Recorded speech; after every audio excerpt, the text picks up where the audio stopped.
Louvado seja nosso Senhor Jesus Cristo. Para sempre seja louvado. Para sentar-se, sejam bem-vindos. Você também que está na sua casa, nos acompanha neste domingo. Estamos no 7º domingo, depois de Pentecostes. Vamos à nossa catequese. Hoje vamos ver sobre a diversidade litúrgica e a unidade do mistério.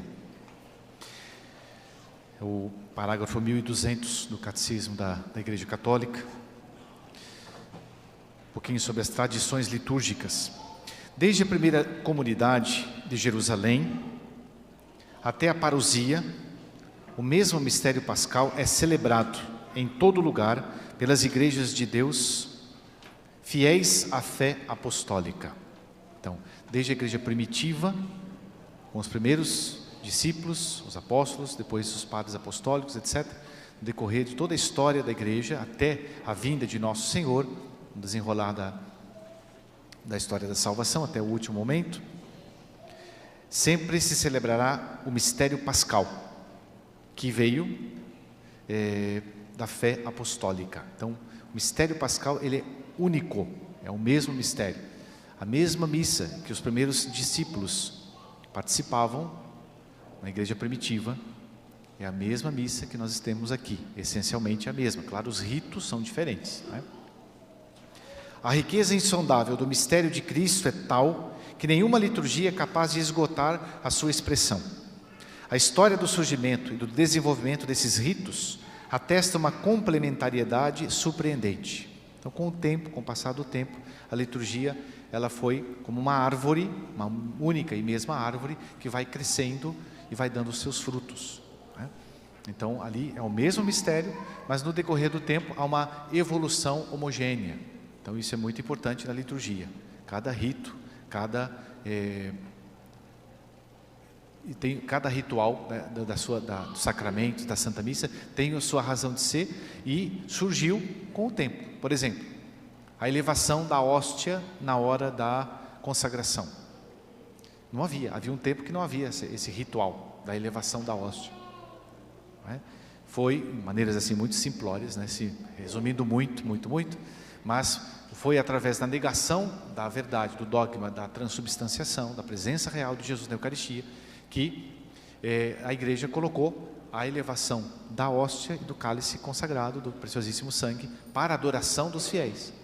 Porque houve um tempo que não havia isso na missa. Por quê? Porque aquela negação, aquela heresia, fez com que na liturgia houvesse uma explicitação maior da verdade de fé que nós celebramos aqui, da presença real, por exemplo, né? E os rituais todos que compõem os sacramentos, né? As diversas tradições litúrgicas surgiram justamente em razão da missão da igreja. As igrejas de uma mesma área geográfica e cultural acabaram celebrando o mistério de Cristo com expressões particulares, tipificadas culturalmente, na tradição do depósito da fé, no simbolismo litúrgico, na organização da comunhão fraterna, na compreensão teológica dos mistérios e nos tipos de santidade. Assim, Cristo, luz e salvação de todos os povos, é manifestado pela vida litúrgica de uma igreja ao povo e à cultura aos quais ela é enviada e nos quais está enraizada. Então, cada povo, cada igreja, vamos dizer assim, particular, foi evoluindo no seu próprio rito. Nós sabemos que os apóstolos não ficaram só num lugar, né? Os apóstolos se espalharam pelos 4 cantos da terra. Por exemplo, São Paulo, que fez as suas primeiras viagens, as suas 3 grandes viagens, pregava o evangelho, uma comunidade, estabelecia ali um bispo, os anciãos, os presbíteros, e aquela comunidade ia celebrando os mistérios de acordo com São Paulo. Depois São Pedro, que foi a Roma, a liturgia romana vem de São Pedro, e assim por diante, em cada diocese mais antiga, em cada igreja particular, houve o desenvolvimento da liturgia. Mas sempre se celebra de maneiras diversificadas o mesmo e único mistério. Isso que é bonito, ver a catolicidade da liturgia, né? Nos seus diversos ritos. As tradições litúrgicas os ritos atualmente em uso na igreja são o rito latino, principalmente o rito romano, mas também dentro do rito latino nós temos certas igrejas, igrejas particulares que têm o seu rito próprio. Por exemplo, a Diocese de Milão tem o rito milanês ou rito ambrosiano, que veio lá de Santo Ambrósio, remonta a época de Santo Ambrósio, padre da igreja, que foi contemporâneo de Santo Agostinho. Depois nós temos, mesmo no rito romano, no rito latino, mesmo no rito latino, nós temos vários outros ritos, de certas congregações religiosas, que mantiveram seu rito. Por exemplo, os cartuchos, os carmelitas, os dominicanos, etc. E nós temos também os ritos orientais, chamados os ritos bizantinos, alexandrino, copta, siríaco, armênio, maronita, caldeu. Então todos esses ritos celebram o único mistério de Cristo, mas de maneira diversificada.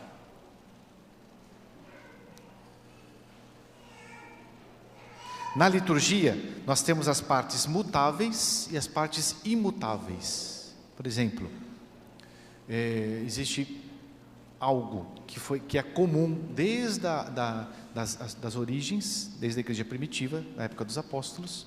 Por exemplo, a consagração eucarística, as leituras do Evangelho, as leituras da Palavra de Deus, a homilia, depois a comunhão dos fiéis.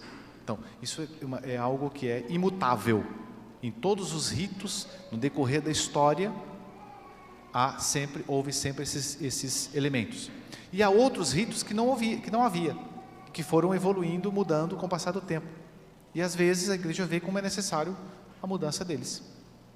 Claro, nós temos aqui, no rito latino, o nosso rito é o rito latino, mas na forma mais clássica, o rito chamado na forma extraordinária, ou mais antiga do rito romano. E para nós é um grande tesouro, para a igreja toda. Por quê?